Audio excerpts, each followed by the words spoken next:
Okay, thank you. Hi, everybody, and again, welcome in my name as well. Um, we, I'm always excited to be at this conference. I think it always touches on a number of fascinating and interesting subjects, both in technology, foreign policy, defense, and more broadly. And I think we're starting this session, this conference, with a very challenging conversation around trust in technology. I think the questions that the organizers posed to us cover really a gambit of issues from how do you balance economic growth online with privacy and security. How do you ensure that the different actors that act online act responsibly, whether you look at governments, whether you look at industry and technology providers, and individuals themselves. We also sort of are going to touch on the question of what role technology plays in society. I think as I work at Microsoft, I sort of come with a little bit of a professional deformation, I think. And when I read the question, I was a little, we're going to talk about the ICT giants. We're going to talk about the big platform providers, our competitors. But as we had conversations in preparation for this panel, it became clear, and it should really always been clear. Technology is much more than that. It sort of affects every aspect of our lives, not just sort of the social media aspects to it, but whether you could look at healthcare, you could look at military. Technology is sort of present everywhere, and that same question of how do you balance those three things, the privacy, security, economic growth, and how do you balance the different interests of the different stakeholders that play in this space. The governments have a different priority, the industry has a different priority, and individuals have different priority, all resonate across those aspects. And hopefully this will also be a very lively interaction. We will open up on this side with a short set of remarks, and then hopefully start a conversation around the table as well as ourselves to try and tackle those questions. Although I feel in an hour and a little bit, it will only be scratching the surface. But with that, I'm going to turn over to Rema Rajeshwari, who is, I'm going to read this out so that I don't do it wrong, the district police chief from Telengana, which is, I've just learned, in the south of India. Take it away.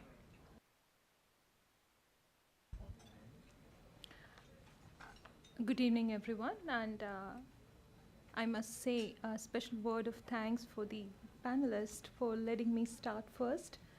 That indeed is a privilege. I work as the district police chief of Mahbubnagar district in the state of Telangana, and I'm here to share some stories about how we dealt with an issue which we never expected to be part of our regular law enforcement challenges. It just hit us one day and we had no answers. We didn't have any solutions, but we had to rise up to the occasion and do something about it. When I say that, I am pointing to the mob lynching that happened due to WhatsApp instigated social media rumors. So this was in the month of March. Back then I was working as the district police chief of Joglamba Gadwal district.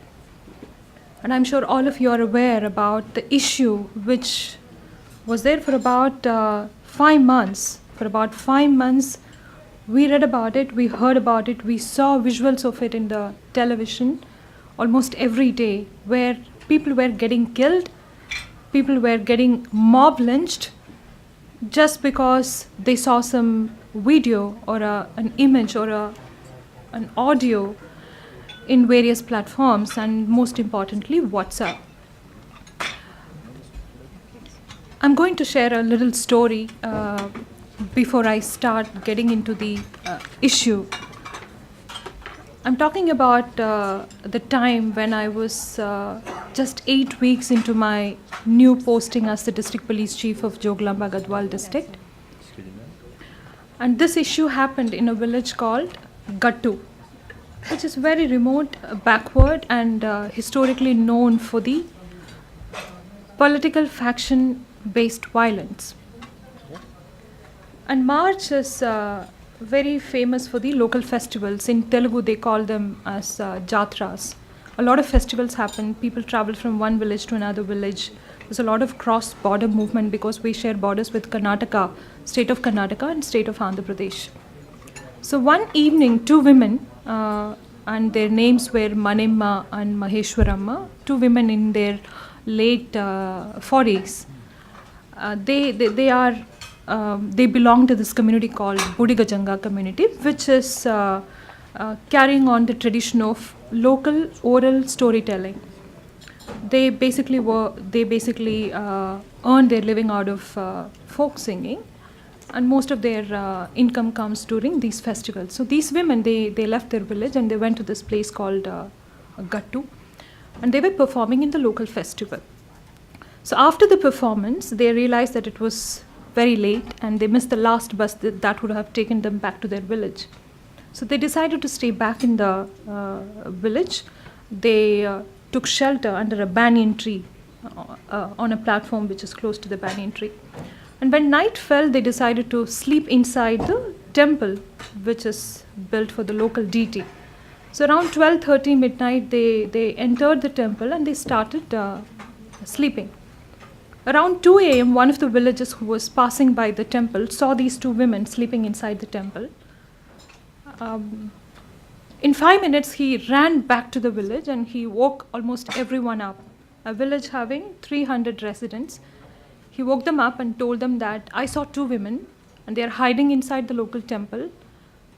And they look exactly like the women I saw in the WhatsApp video, which spoke about child lifting gang. Within a fraction of 10 minutes, the entire village gathered outside the temple. And these women were literally dragged out. They were beaten up, they were manhandled, and they were tied to a pole. After some time, they were taken to the Gram Panchayat building and they were tied there. People started questioning them. They were crying, they were pleading for their life. They kept saying that, no, we are from the nearby villages, we are Telugu-speaking women. We are Budigajangas, we are performers, we just performed in your own local festival, you just saw us. But the people kept saying that, no, we saw WhatsApp videos. We saw WhatsApp videos and you look exactly like those women. And you're here to take away our children, to kidnap our kids. So their repeated pleadings fell into deaf ears and nobody wanted to listen to them. And they almost decided that these women will be physically handled and they will be probably handed over to the police the next day morning. One of the villagers had presence of mind and he decided to make a phone call to the police officer because it was around this time we just started the educative campaign which we were doing to educate people about the social media rumors. We were just few days into this campaign. So one of the elderly man, he made a call to the local police and my sub-inspector and team, they reached. So my boys, they were just 4 in numbers and the crowd was almost 200, 300. With great difficulty, they managed to enter the temple, take the women out, take them to a safer place, speak to the person, the sub-inspector, the police officer who's in charge of the place from where they are originally, and get their Aadhaar and other identity details through WhatsApp.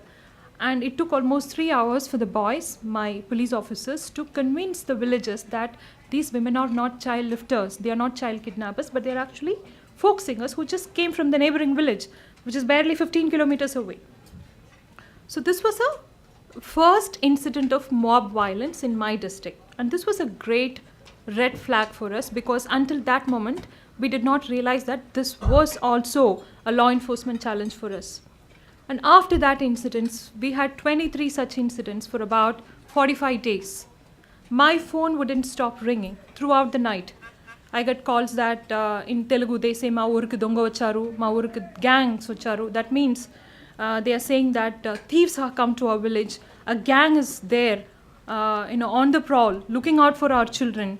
And they have seen videos in WhatsApp.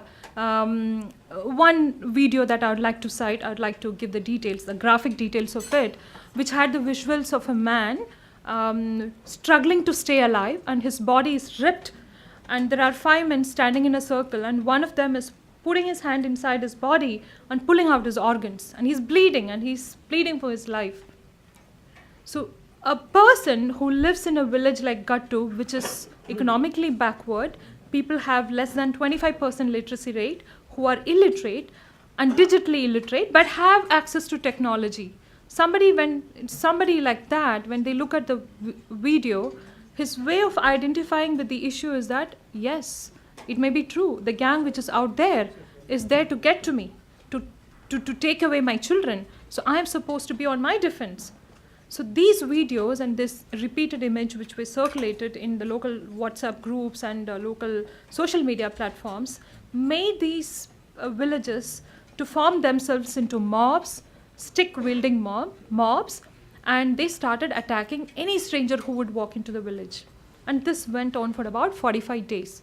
So we had to do something about it. We had to come up with a local antidote to a global phenomenon which was beyond our capability and beyond our reach. So that's how we decided to launch this intensive educative campaign where we went literally door to door, educating people, appealing to people through local means, what I call social innovation, where I had to take the help of the drummers, the town criers, as you would call them.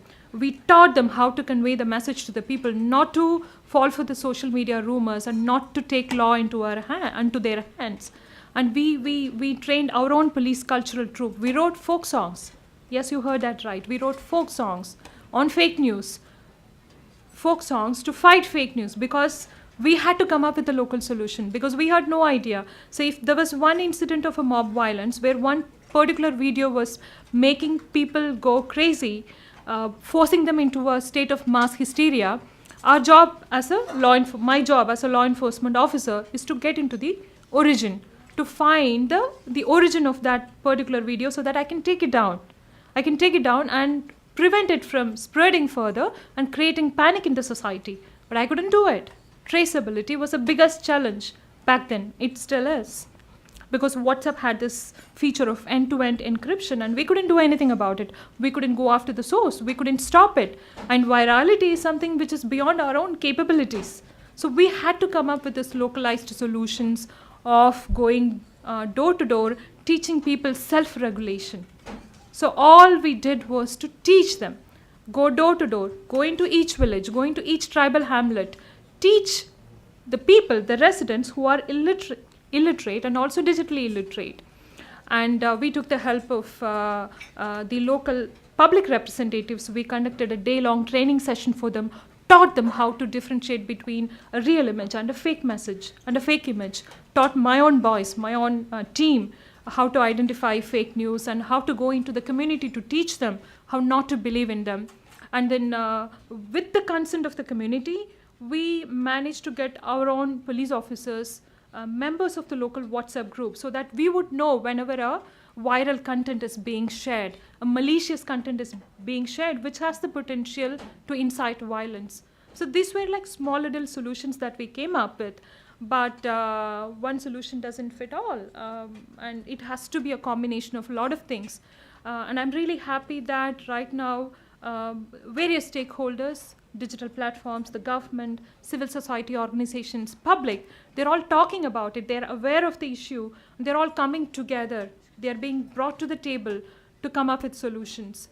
But it's a long way to go, because in a society like this, where we have to deal with a largely illiterate population who are not properly digitally taught how to use technology to the betterment of the society, I think it takes collective action. It takes collective social responsibility, where all of us have to come together and find solutions. So we cannot allow social media to be misused to kill people, to kill each other, because social media is definitely exploiting the existing societal prejudices in the country. That cannot be allowed to happen. So with that, I'd like to stop here, and if you have any questions, I'll take later. So one thing which I missed, so I had a jurisdiction over 400 villages and about 120 tribal hamlets. So when we did this campaign, that's when lynching became a huge issue. It became a huge law enforcement issue across the country. Over 70 incidents were reported. Many people died, they lost their lives. But we managed to prevent mob lynching instigated by WhatsApp in over 400 villages in my district. Thanks to the campaign, and the campaign is still on. And we are still working with people, we are still working with the community. Thank you. Thank you, and I think thank you for those opening remarks. I think it sort of makes it really real in terms of what effect the misuse of technology in real life can have. And I think I also really liked a lot of the points that you highlighted in sort of finding a solution, both in terms of the need for collective action, for bringing together the various stakeholders, as well as the need to localize and find solutions. That not all solutions work everywhere. And I think those are critical reminders for us to have as we go into the conversations. I think with that, I want to turn over to Chitra Subramaniam, I feel, who is I'm going to read it again, who is the editorial advisor for Republic TV, and has a illustrious career in journalism, and wanted to see, again, I think journalism is a little bit the other side of this conversation.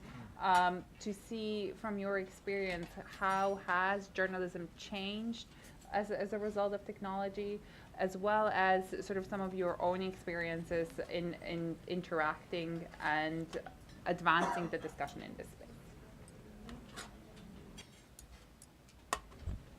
Yeah, thanks. And I'm actually very moved to sit next to Rema because I admired her work very greatly. And I know she went to battle, and it's not easy. It's not easy to command 400 villages where, you know, people have access to technology but don't know what to do with it. Having said that, when I was in my 20s, I suppose some of you were not born, there were two types of people in the world.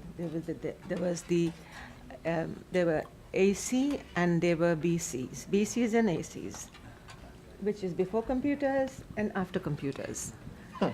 And then when my children came to their 20s and 30s, came the iPhone. And I came to a point where I just couldn't keep up anymore. And then I didn't want to, because I felt that it was bringing nothing to my life, and I'll soon come to that. So I started my life as a journalist. I moved on to public health, and I have a company in Switzerland that basically does public health advocacy. I work with companies who work in public health. And I want to devote, I have just 5 minutes of comments, and then to devote my remarks to two basic areas, journalism and public health, and why I think both are public goods. Journalism is a public good, and so is public health, and we must be accountable publicly. So for those who, and the points given to us was trust in technology. And I was just thinking that trust in any business, trust is it's the holy grail. It's the holy grail of any relationship, whether it's between families, boss and subordinates. It's something you cannot touch. You know, how do you define trust? Through a series of actions. In people, you trust, but then that is a relationship. And I don't think that anybody here can define what that trust means. It has to be earned. We have to earn that trust every day. But yesterday I was sitting at the airport and coming on my way here, and I was reflecting, thanks to a mail that I got from Scott, about journalism. And then I said, you know what, this is what I'm going to speak about. And I was seeing these planes, huge ones, these huge birds taking off. And even today, and I've flown around a bit in my life, when I see these huge bits of steel and iron and all take off, I still wonder. It's still, for me, I stare in wonderment.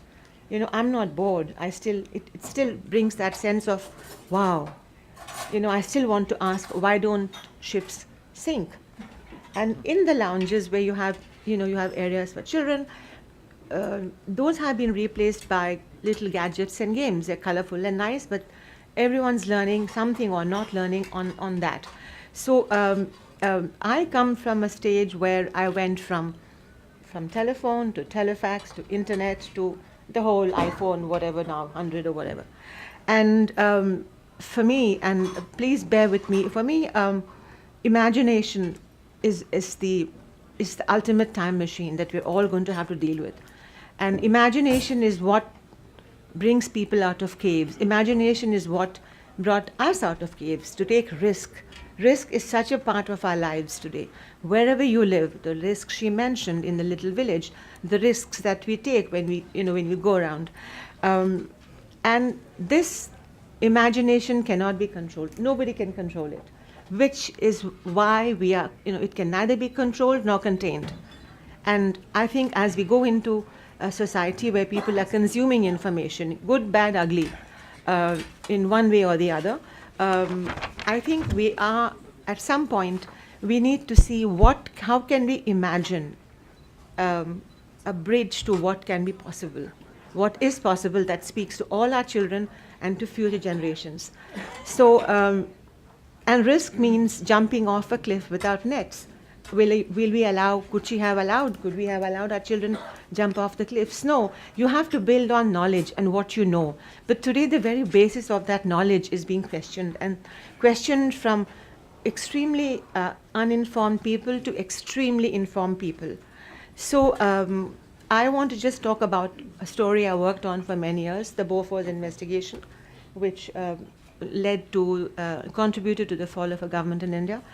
And I was reflecting on what Scott was saying about I don't want to give his thing away, but when you develop a source, it takes time, it takes energy, and people don't tell you anything and everything the first day. It takes time, it takes energy.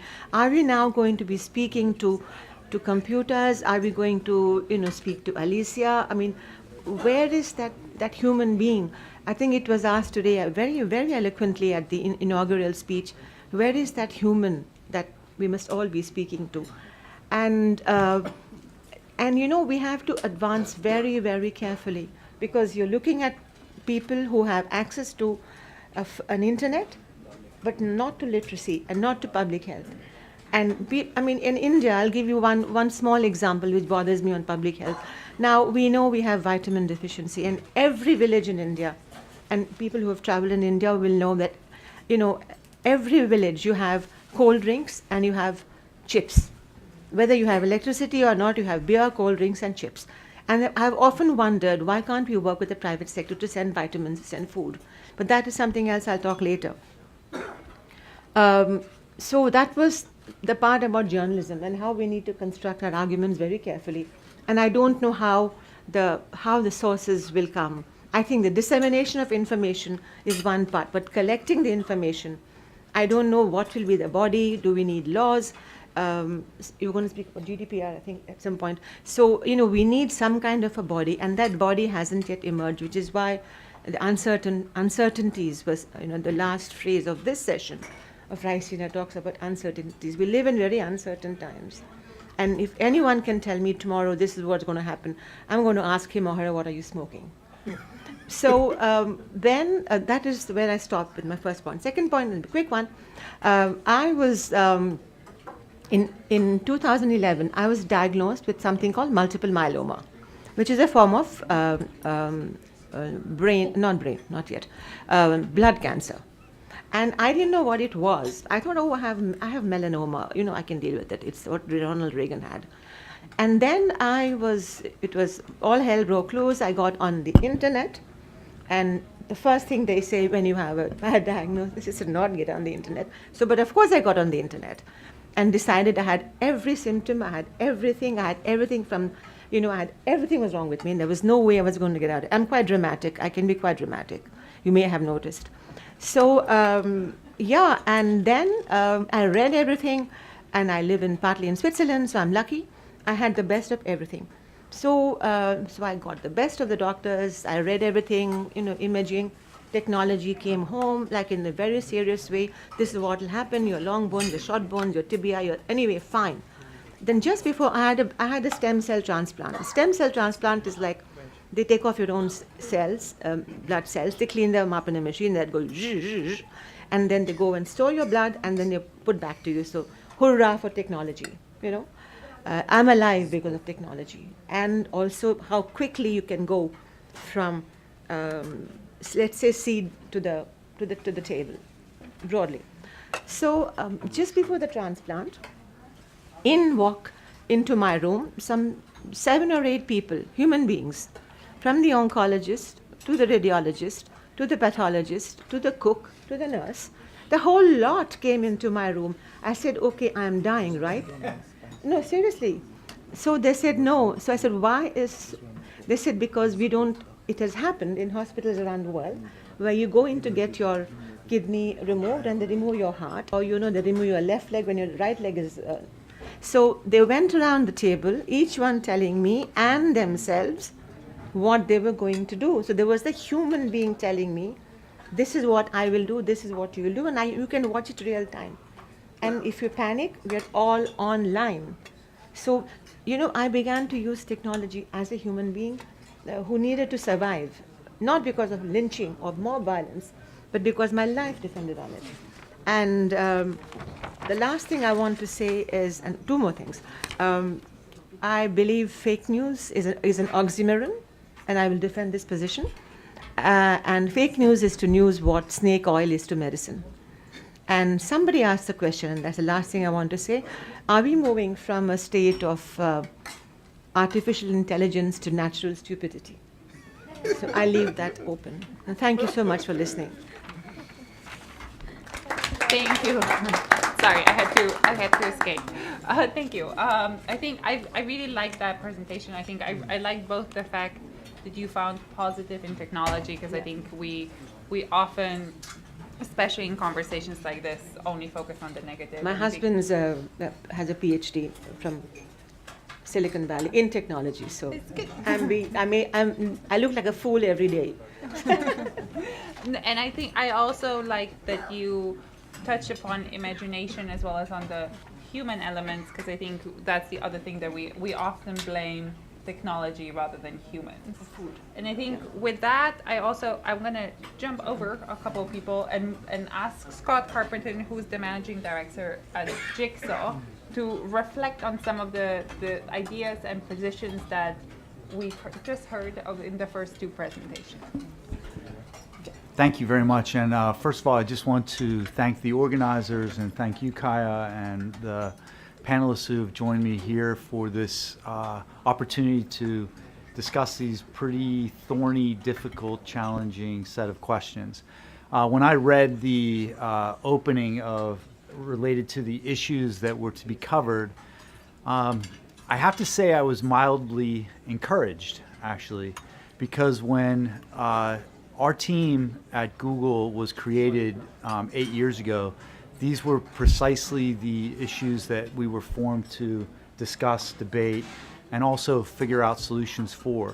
How, in a world where technology was spreading around the world in a very fast way to places with low literacy, sometimes weak governments, sometimes no governments, sometimes places where governments were really, really strong, authoritarian, how were we all to react in Silicon Valley to these changes? Because we were used to our products being used in places like the United States and Europe, where people remember what dial-up sounds like, right? They remember that weird sound that the internet used to make. And so what was it going to be like when billions of people were coming online in other places? And so our team was created. Yes, please. Thank you. The fact is that technology spreads very, very fast. And policymakers don't understand that technology. And where that technology spreads, the people who are developing it out in Silicon Valley aren't thinking very deeply, if at all, about what use cases people are going to find for that technology. So you can be sure that the founders of WhatsApp had absolutely no idea that India was going to be its largest market with 254 million plus and growing every day. They didn't think about it. I'm sure, surprised them. But the ability for technology to spread in that fashion means that we as technology developers have to think in different terms. And so the questions that are being raised here is, what do we do about it? So what was our team, what was Jigsaw formed for? Well, it was to look at the ways in which technologies were creating these problems and try to use technology rather than policy to do something about them. Try to find solutions for the technologies as they spread to be able to do something. And the challenge with that, obviously, is technologists don't know everything, turns out, right? People who are computer scientists know a lot about a lot of things, perhaps, but they don't know everything. They know a lot about a little bit. And so in order to solve some of these problems, we have to get deep into them. And we found that at Jigsaw, you need 3 ingredients. You need people who understand the nature of the threat, the problem that needs to be solved. And for us, typically, that's been non-governmental organizations or, as Chitra was saying, in our case, investigative journalists. Why do I say investigative journalists? Investigative journalists are, for open societies and for democracies, they're one of the most critical parts of the fabric of society. They are the checks and the balances. If any government has taken any step to solve any issue, whether it's human trafficking or drug trafficking or whatnot, you can bet that it starts from a story that some investigative journalists wrote. And those investigative journalists are under a great deal of threat in today's digital environment because of the question about sources, questions about surveillance, questions about the ability to share information across the internet.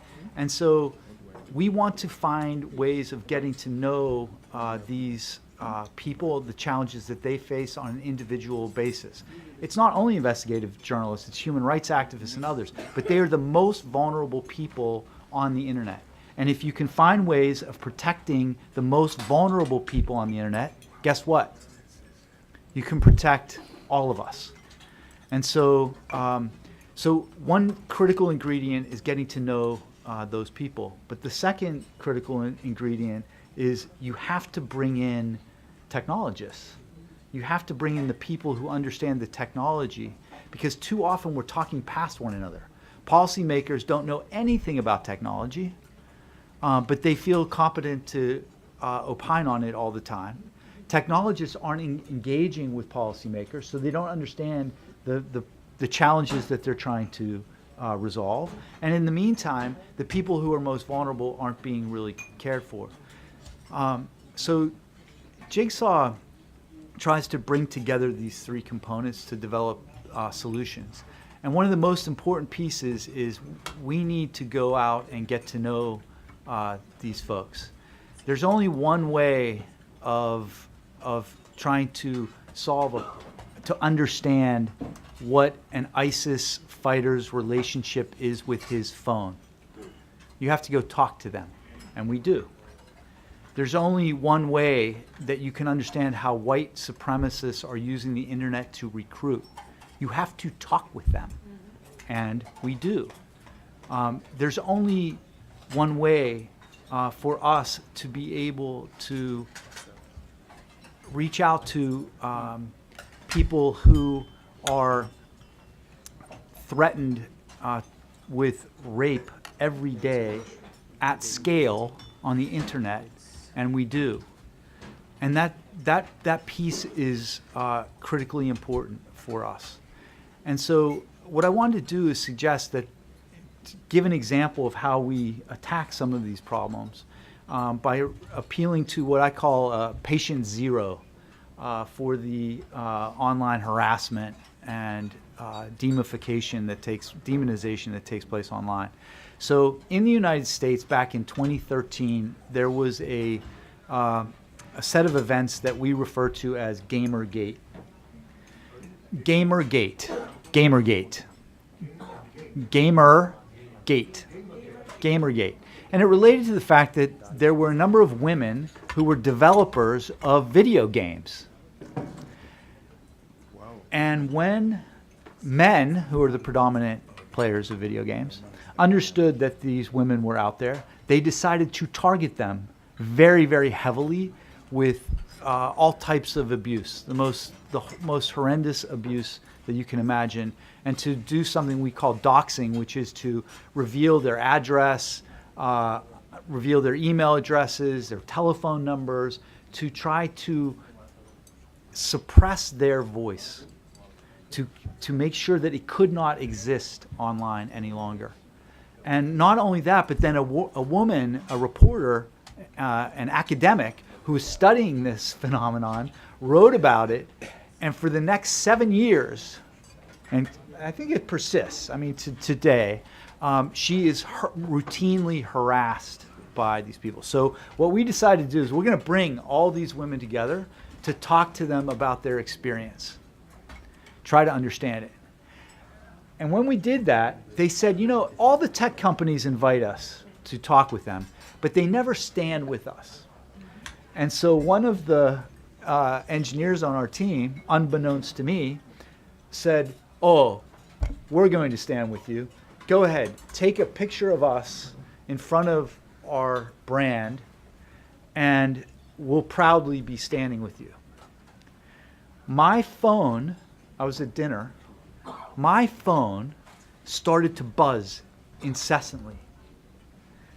And what was happening was I was being attacked because I was part of the team that was supporting these women. I was being harassed.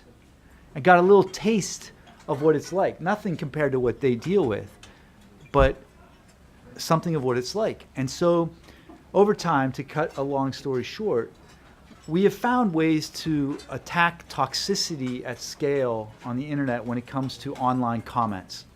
And we do this by working with publishers to understand how moderation works on their platforms and to scale it in a way that reduces toxicity. And right now it's available in English, French, and Spanish. Reddit has integrated it. YouTube has integrated it. A number of other huge publishers, El País, Le Monde, the New York Times has integrated it. But this is a starting point for us to be able to tackle some of these challenges that exist online. But the model is what is important. Bring together the technologists, the people who understand the problem, and the people who are most deeply impacted by it. And let each player do the bit that it's most relevant for, that best understands the challenge. This model, what we call the Jigsaw model, is something that we believe that other tech companies like Facebook and Twitter and WhatsApp and others could create so that we would have mechanisms for having these sorts of conversations more broadly. So I look forward to your questions and comments and to the rest of the conversation. Thank you so very much. And one last point, because I was just thinking about Rema again. Was Rema's solution technical? No. Rema's solution was technical. Now, are we looking into ways to help slow virality? Are we looking into ways of helping create an intelligence layer to help people understand what they're reading, whether it's true or false? Yes. But ultimately, a lot of these solutions are not technical problems, they're people problems. And when I read what Rema did, using all of the local assets that she recognized were assets that were non-technical assets and brought them to bear. And guess what? Nothing's changed technically. Nothing's changed technically. What's changed is what's happening in the communities. And so I also think that we need to have a lens that allows us to perceive that technology is not always the solution to the problems that technology creates. There are deep human, social solutions that we all need to be invested in. Thank you. Thank you, and I think I can only agree. I think you're preaching to the converted here.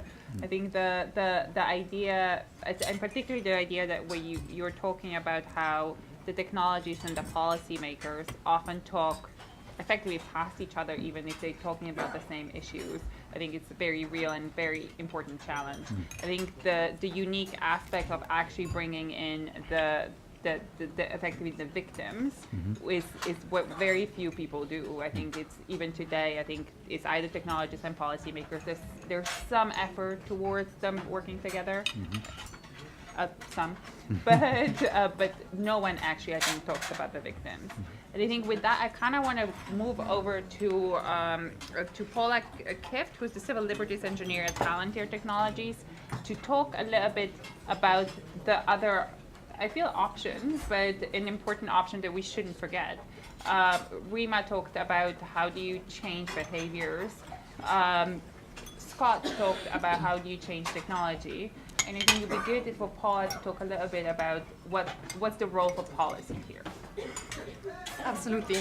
Thank you so much, Kaja, for moderating this panel. And I, of course, also join my co-panelists in thanking the organizers for inviting us to speak here tonight at this wonderful conference. It will certainly be exceedingly hard to follow up on the contributions that came before me. But on the plus side, to all the people attending this dinner, you may now take a relaxing break as we delve into the exciting intricacies of EU data protection law, which will allow you to let your wine settle in, your food. No, I promise it will hopefully be slightly more exciting than that. I will nonetheless try to keep my remarks as short as possible, so we can hopefully also have some conversation in the end. But I thought it might be helpful and actually follow up nicely to the conversation that we had previously to tell you a little bit more about my job, which is translating legal and normative theories of privacy into technological design and corporate practice.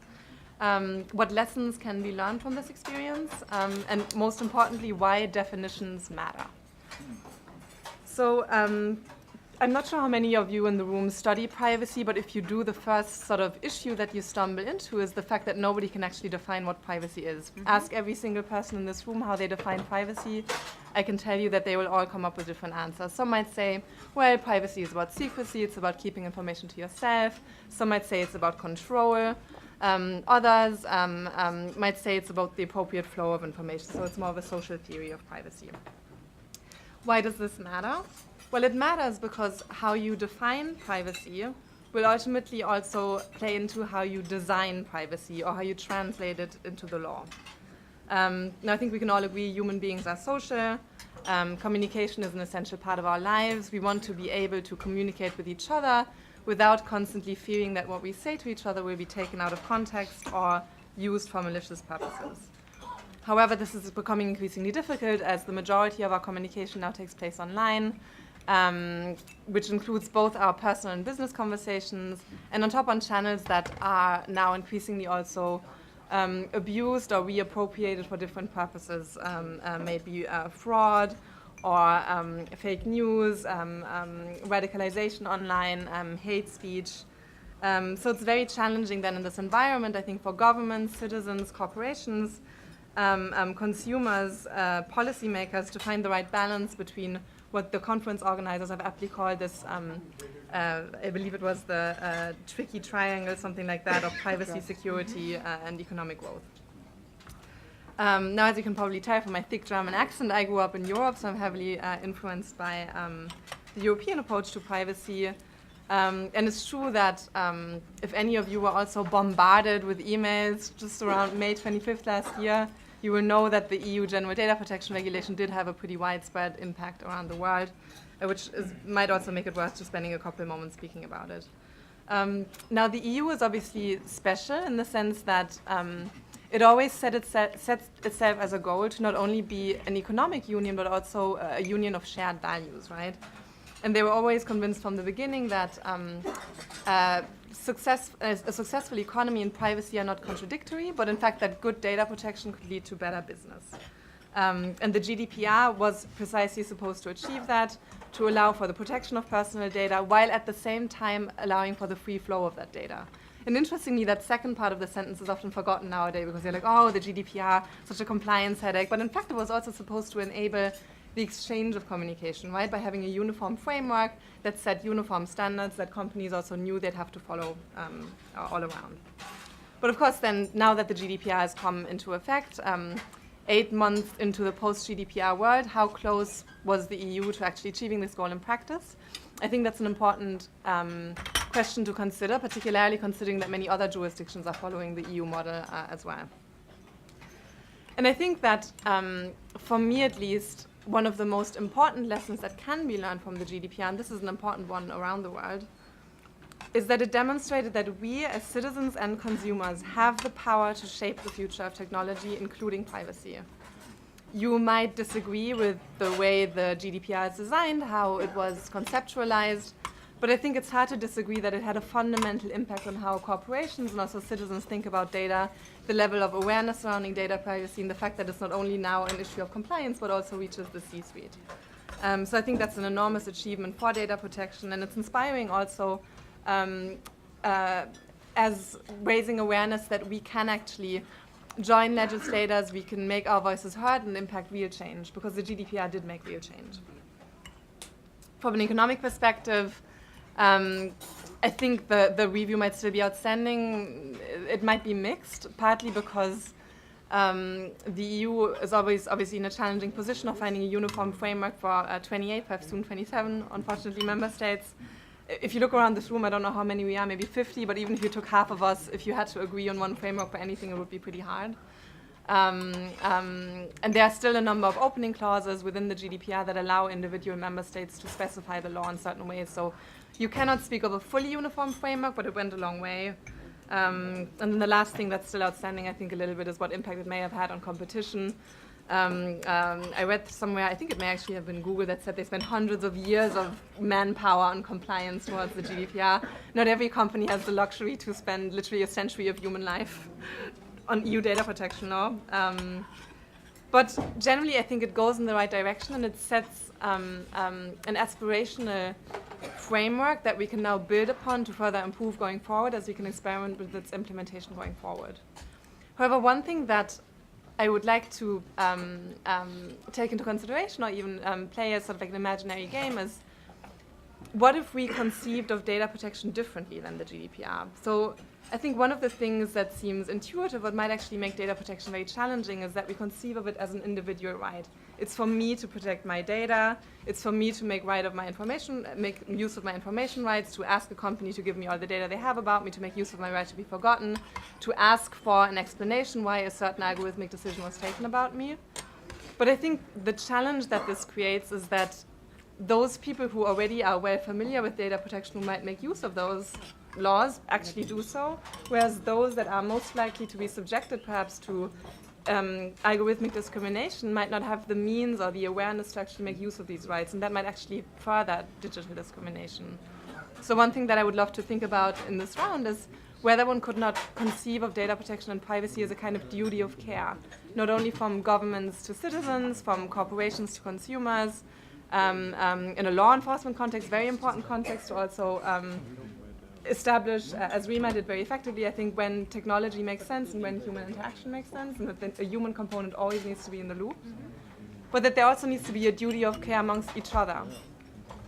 Because I think privacy, in a way, like investigatory journalism, like the oceans, as we found out earlier today, is a common good, and we all need to play our part in order to ensure that we have it going forward, and at an international scale, not only in the EU. So I'll stop there. And hope we continue the conversation. Thank you. And I think I really like that last point around sort of the privacy being a common good. I think I'll probably go even further and say cyberspace is a common good, and I think something that we should all strive to protect. I think the other point that you made just right at the end, which talked about the fact that, you know, it probably makes it easier for people who already care about the issue to do something about the issue is very important. I think one of the questions that was raised and the sort of the description of the session talked about, is it inevitable that citizens will sort of stand up and begin to demand action, whether it's from government and from the industry? I think we've seen in the last couple of years, or even like in the last year, a few initiatives in this space. Sort of there was the Tim Berners-Lee idea to create a new charter for the internet. There was the digital peace campaign that Microsoft, together with ORF, actually sort of has kickstarted to start a petition. But are there things that the citizens will actually demand really, but beyond the sort of the few speeches and conversations? Will there actually be a little bit like in the US when the question of net neutrality came up? Is that something on privacy, on other issues that we might raise? I think it's an interesting thing to keep in mind. And I think with that, we'll move over to my favorite topic, cybersecurity. And I will ask John Brickey, yes, the Senior Vice President and Cybersecurity Evangelist at Mastercard, to give his perspective on sort of the other side, I think, of both privacy, fake news, and effectively, I think, all things online, cybersecurity. Thank you. So on behalf of Mastercard CEO Ajay Banga and Ron Green, our Chief Information Security Officer, I want to thank the organizers for inviting me to attend. I'm a little bit of a wild card here because I don't think Kaja or anyone else knows what I'm going to say tonight. So we'll see how that goes. But so we're a technology company. I don't know if many of you know that. You probably think of us as a credit card company. So we're a technology company in the payment space. And I learned that when I first started interviewing with Mastercard, because like you, most of you, I thought the same thing. So that's my perspective tonight. And if you've ever discussed technology with anybody from a technology company, especially if they're trying to sell you something, they'll tell you they can solve just about any problem you have, right? So we're pretty optimistic about challenges and taking challenges and looking at them as opportunities. And one quick example is GDPR. So we began a partnership with IBM and formed a company called Truata, specifically because of GDPR, because we saw the need for us and also for others to be able to understand how to exchange and allow data to move within the regulations. And so most of us would agree that digital transformation is not just a huge step towards economic progress, but also a leap towards a better tomorrow for all of society. As more people, especially the BCs, adopt and personalize digital products and solutions, more and better security will be needed to protect them and improve their experiences.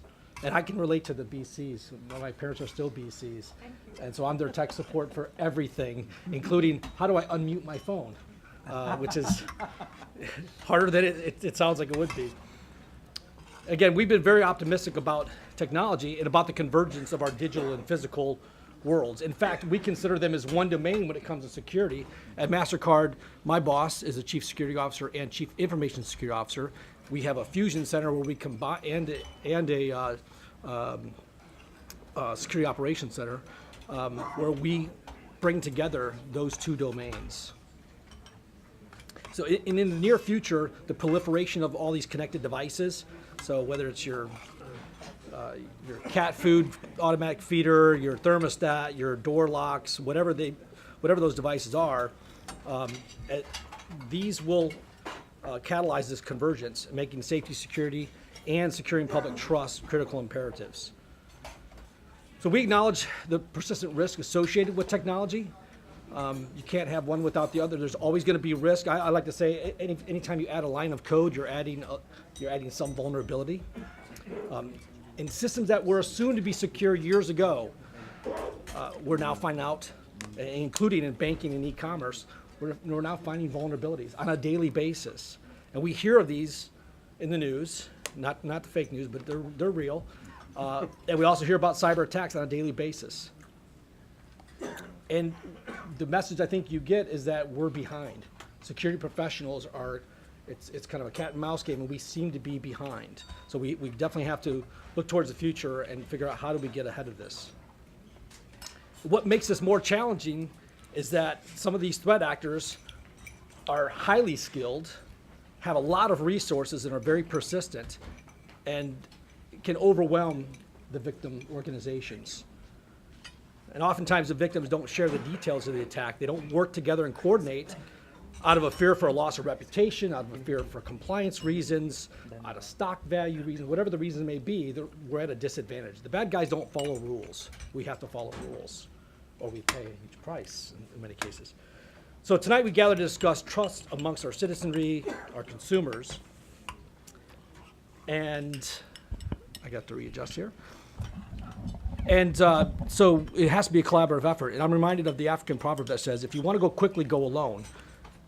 If you want to go far, go together. So let's go together. We need expertise from across industry, government, academia, and our citizenry to protect our digital ecosystem. Governments must create an effective legal framework for information sharing within industry. So a lot of compliance and regulatory concerns there, as well as between industry and government. You have to have appropriate liability, privacy, antitrust, and freedom of information protections for all involved. So Mastercard, in partnership with financial institutions, merchants, telecommunications companies, governments, and NGOs, has the technology, scale, and capacity to address these challenges in a way that is beneficial for all. So I look forward to your questions. Thank you.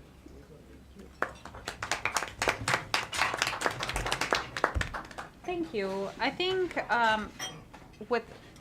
I think that was both like, a little scary, but also strangely optimistic.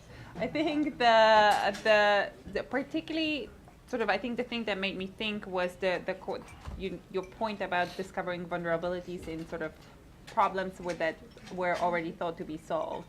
And I think one of what either Chitra or Rema mentioned risk management as something that we should think about, I think, is in all aspects of our life. I think, and it's particularly relevant to security. I think in particularly in a world where we live sort of surrounded by threat actors of different skills and different levels of commitment, I think understanding what you really want to protect in a security perspective and what data can you live with losing, I think is an important thing to keep in mind.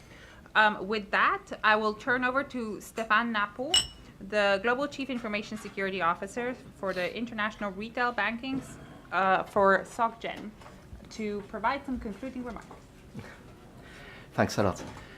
I am really honored, and it's a real pleasure to share with you tonight experience and smart people advice, because I believe that today security officer and security experts must share more than fraudster.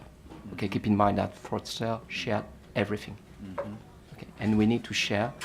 And the culture of secret maybe is a killer for this knowledge sharing for us. And it's why we did all a long way for a short stay, but for an important topic. Okay. I am Stéphane Nappo. I am Global CISO in 67 countries for a banking group, a French banking group called Société Générale. This is SocGen, present in India for corporate investment banking, and present in many countries in the world, in Africa, in Russia, in South America, in USA, and China, in Russia. And I am the Global CISO of the abroad part, the international part, working with many cultures, working with 50 CISO. I am 49, and I work in security for 21 years. Okay, at the beginning it was just the security of the network. I would like to say you something. Keep it simple. Keep it simple. They will have more money than us, okay? And we will have to live with this phenomenon, because for the offense, this is make money for us, for a government, for bank, for Visa, for corporate. This is save money topic only. Okay, we will have to be intelligent to share and to live with these phenomena. Another message for you, because many things are technical. I am a tech guy from my young age, but I would like to share with you message. Everything will happen through message, with government, with ministry, with entity and corporate. this is cybersecurity is much more than an IT topic today, much more. Okay, this is a matter of trust. This is a matter of weaponization. We can kill people with this. I push a button, 500,000 people die immediately because pacemaker without enough security. Okay, it is not future. It was a case, okay, a real case 2 years ago. Okay, security is the component of the digital economy today. It's one of the main supports. In terms of scope, since 2017, 51% of the humanity is connected to internet. It means that our humankind is today more than ever digital. And the digital without the good security level, I don't want the security business blocking or government blocking or ministry blocking. We need to reach the right balance between convenience and protection. And to ensure the right defense, aligned with the powerful offense, we just will have to live with this phenomenon. Integrate that nobody has the roadmap of the hacker, okay? Threat intelligence is good, but please don't invest all your money in this, okay? This is uncertain, this is complex, this is volatile, this is a VUCA aspect, okay? It's why, keep it simple, let's keep it simple. This is difficult to work on threats because we will shield this door, they will enter by this window, okay? And our organizations today, government, ministry, bank, systemic entity worldwide are complex, and this is not possible to achieve an exhaustive security level.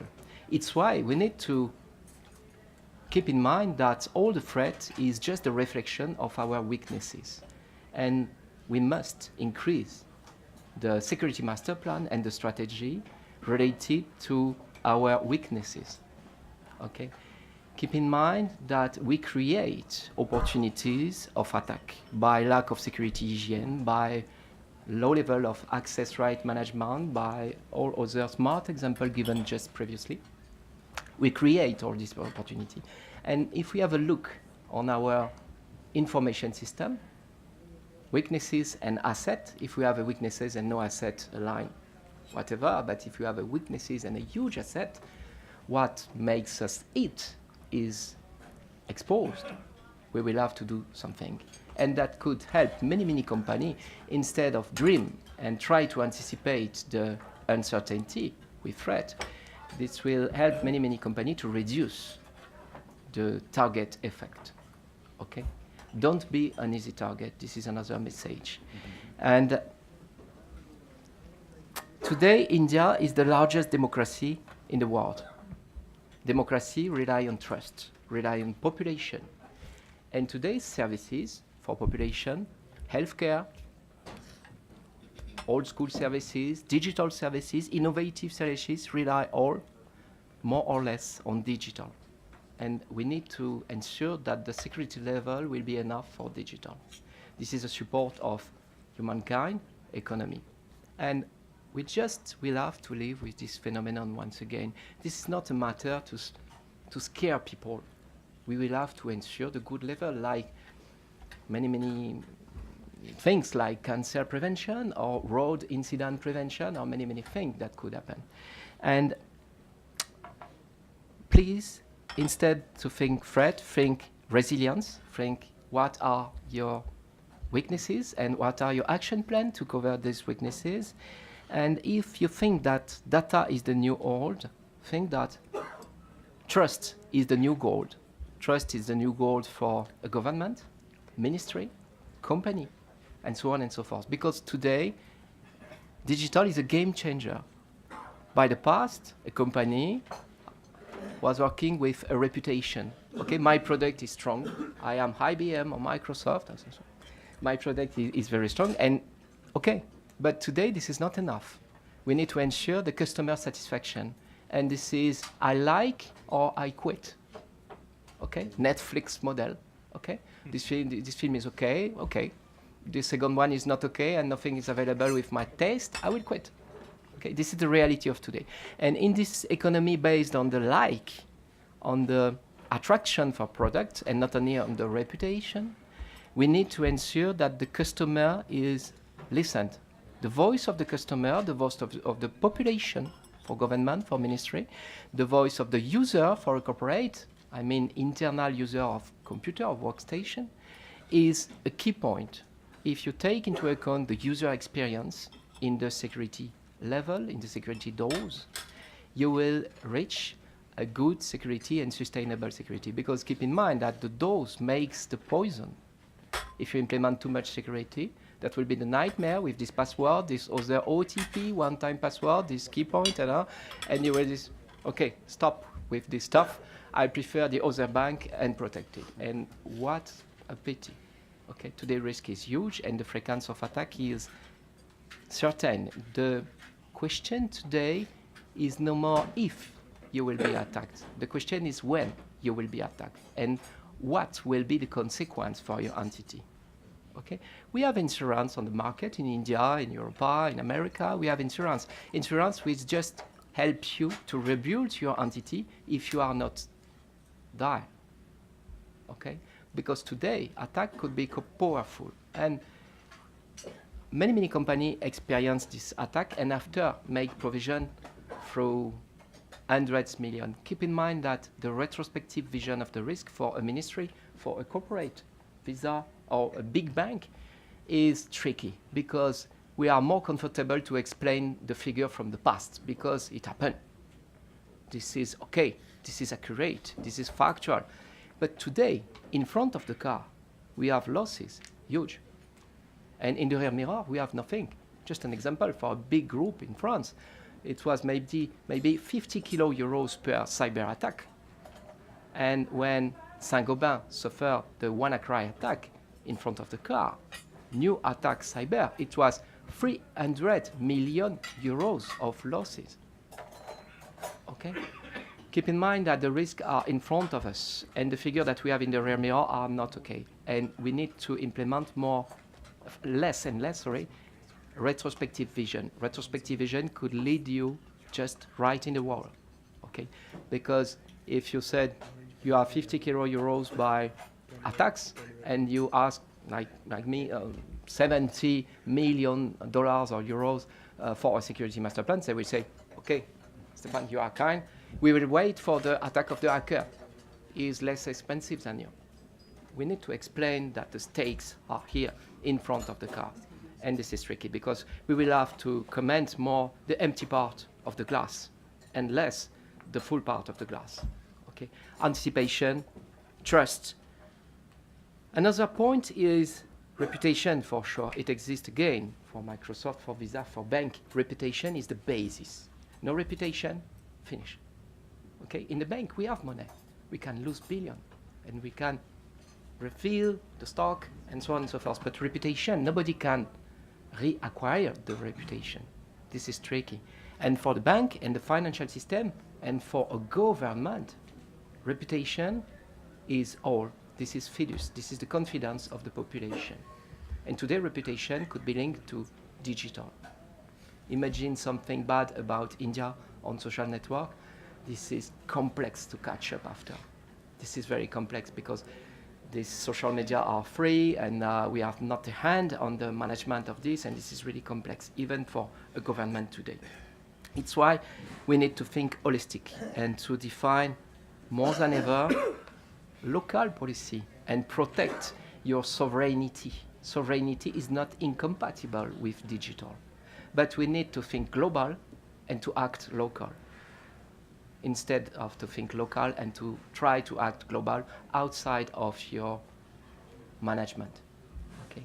And keep in mind that more than ever, it takes 20 years to build a reputation and 5 minutes of cyber issue to lose it. And this asymmetrical effect and the other asymmetrical effect of make money for hacker and save money for us, we must take all of this into account to define the right policy. Okay, and to make the good choice. The point is not to obtain my budget. The point is to cover the main risk and to be able to identify what are the main risks. A main risk, this is simple. This is a big weaknesses aligned with a big asset. Okay, what makes us it? Okay. Bon appétit. Thank you. I think I think we kind of with that we conclude the panel. Though I will kind of try and open it to a few like responding remarks and to a few questions. But I think what I really liked in this panel was that we touched both on sort of what some of the challenges are in this space, whether it's from ability to control your own data, whether it's, as we've just heard, more traditional cyber attacks that bring down networks, or as we heard from Rema at the beginning, the sort of the misinformation, fake news type issues that dramatically change the narrative and how humans react and interact with each other.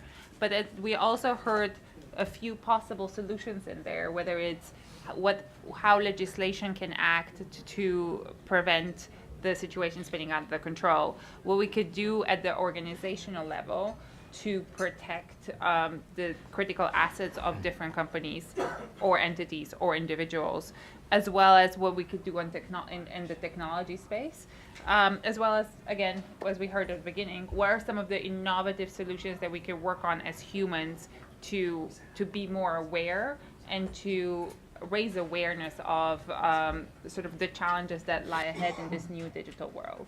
I think with that, I think Chitra, you wanted to make a quick remark, and then I'll see if there's a few quick questions. Yeah, this way to the gentleman on my right. And to the, this comes back to human beings. And I remember when I was working on Beaufort, my bank account in Gland, which is a little village out of Geneva, was broken in two. And money was being paid into my account, reputation. And there was no way, and I knew it came from London, but the bank would not cooperate. I went to court, and it was a non-lieu, which said that it was what's called non-lieu. Come on, when it's in a come on, the non-lieu en anglais. Non-lieu, when you go to court. There's no judgment, neither against or for me. But then the issue of tracking and tracing, it's so important. How do you track and trace? And it's a wild world out there. So what do? I use the post.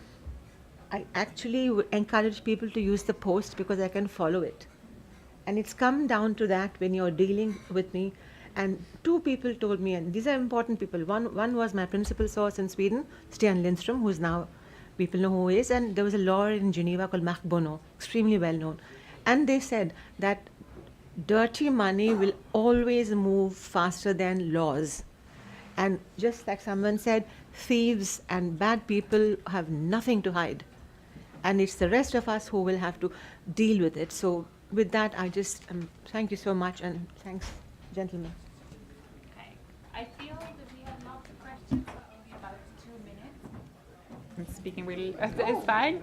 But maybe we'll start and just have like a few quick remarks, and then I feel that they will stop me. But yes, please go ahead and introduce yourself before you speak.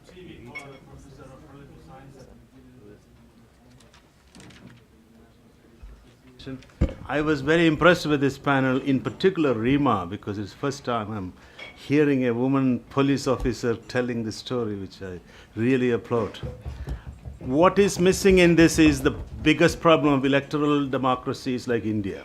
India has a history of rumors, partition, Hindu-Muslim violence over the years. When we had no technology, it was all local politicians. We need to focus on the entrepreneurs of these rumors. They are local thugs, local politicians, and increasingly at national level too. I don't want to name anybody. People use this technology to spread rumors and historical inaccuracies. So this bigger problem is going to get much bigger. It's not confined to a village in Telengana. It's going to be a larger problem. And how do we address that? How do we create a normative climate where political elite don't engage in this sort of behavior? Or, democracy can be spoiled as a result of this process.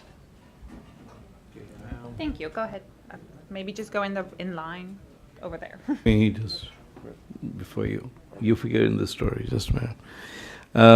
Hi, I'm Sanjay Hazarika. I'm the director of the Commonwealth Human Rights Initiative at Chitra.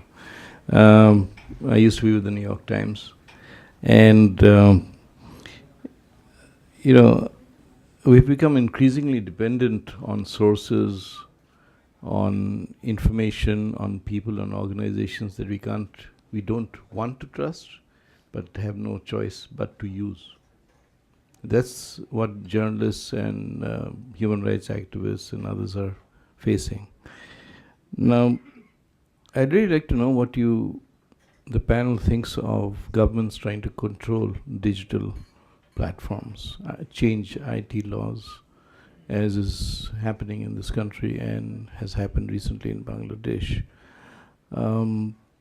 Because it's no longer a situation where you can actually see, visualize, and report, whether it's for document research or whatever. I mean, the man sitting next to me he's now Straits Times. That time he was Asia Week, and I was in the New York Times. It was the 1st of November, 1984. Mrs. Gandhi had just been assassinated. And we were driving in my old car through the city near Parliament, and he says, "Look up, I think the city is burning." Because the light had suddenly become very dull. I looked up and I said, "Do you remember?" I said, "Oh my God, I hope you're not right." But it was burning. So visually, what you could see, today you depend on something that you do not know whether you can trust. And that is the other danger. So there are two questions. One is on your position on IT laws, whether the government should control information and the purveyors of information, whether it's WhatsApp, the platforms. And the other is, how can anybody, the word that you used, I think, trust, really trust anything that's out there?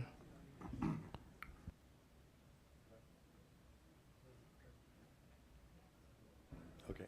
Yeah, it's Thank you. And this question is really for John. I live in Singapore. I work for the Straits Times, and I'm fortunate to know your colleagues there, Ari Sarkar and Ling Hai. All these years we've known the big payment companies were all American, essentially, which was Visa and Mastercard. But last year, a company from another big country passed one of you to become the number 2 payments company in the world. Now, the way the geopolitics of the world is playing out, you're seeing 2 universes shaping up around the world. One is the part of the universe you're in, and most of you are in, and you're discussing these issues, and hopefully one day you'll come to a solution, and it might be coordinated action and so forth. But there is risk that the way things are playing out, that the other universe is being deliberately isolated. What happens then when one half of the universe doesn't play by the rules that you set for yourself, but yet you're forced to coordinate because you cannot avoid having a relationship with the other as a financial settlements company? Where do you see that going? Thank you. Go ahead. We're actually just going to ask people to raise questions because I think it encourages and adds to the value of the debate. But we have run out of time. So we will be available, I think, all of us afterwards to answer and have a conversation. But just for the purpose of the panel, please go ahead. Yeah, I'm Vice Admiral Gurmade, Director General Naval Operations. I just have a comment and I don't have a question. But firstly, I want to thank the panel for an excellent discussion. Very nicely put things, starting with Rema Rajeshwari. My suggestion only is that India had a very strong culture earlier, which is 18th, 19th century. We had value-based education. We had a Gurukul system. And that is something was destroyed over the years. And now it is all about people, which was brought out by the panel itself. Whatever technology may be there, it is all about people. If you have the value-based education, like Rema brought out, it was education which prevented further. But it's more important is to have value-based education from the parents to the children to everybody.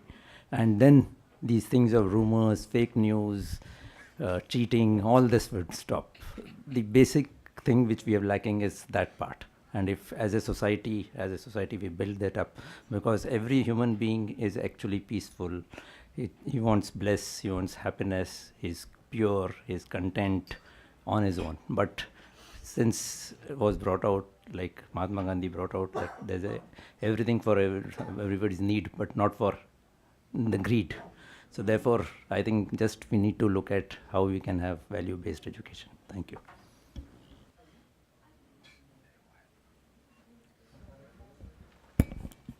Yeah, my name is Komodo Vasan. I look after the Chennai Center for China Studies and also in charge of the National Maritime Foundation, Tamil Nadu. I join issues with police officer Rema Rajeshwari, who brought out that very interesting account. If you go back just 7-8 years ago, there was another rumor which happened in Bangalore, where a lot of northeastern people of origin were targeted.